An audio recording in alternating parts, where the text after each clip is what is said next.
Kisamla kiblada bantho ya ka examen banyak rungkam hakatanat pulit ka jila Meghalaya mentaka si lalit banyak kendo yo shongknor ka recruitment board o Dalton marak kani ka jinglet banyak kendo jungki yo ka long bala aslam palat ban pynmih ya ka result namar mentaka la ayat palat ya ka lai benai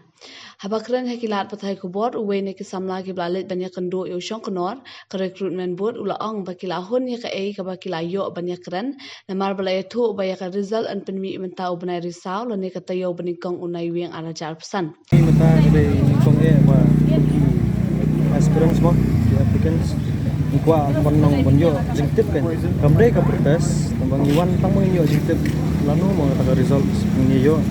marila suya aprang lanu ninyo namang tong ka dili ta kala dili ni long finish ko atip ka jingtip wasya ba kan do benai kala dili minta te kayo lai benai la tam ya jing sya kati kan benar ban ni kata result mentak ayat kan benar kan ka banong kan benar ta ki kampun tip ma kan benar ni yo ada results te komi home minister buron te ilaong ni ba hapo lai benar ni pendak ka results te tambah lai benar ta kala atam te kumbang yo kran ni isa Dalton marak ila kran bagani ka recruitment kamdai na ka MLP kadai naga company ni bakasem aslam na ki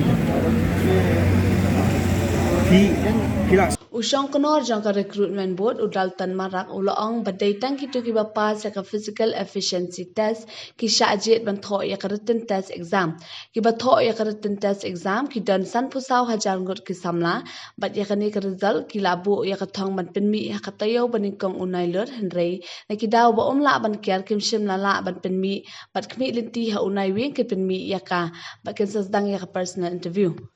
The final stage of preparation to declare the result is on, and then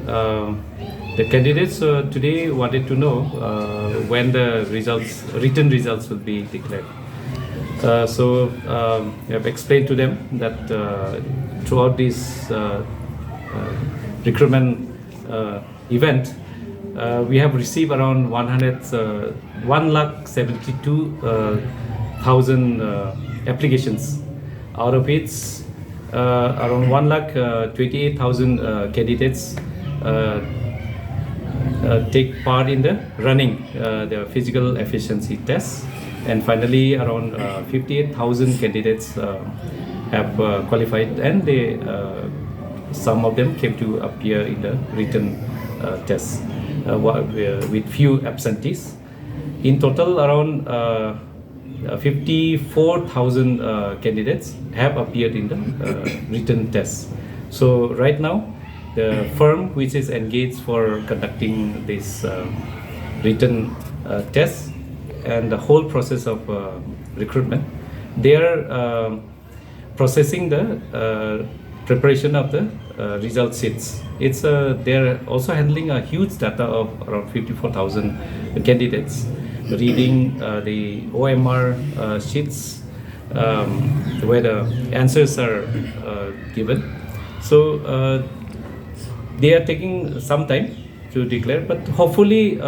very soon we will be able to declare the results. As soon as they are able to submit the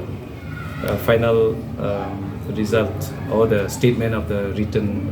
exam, then CRB in a position to declare the results.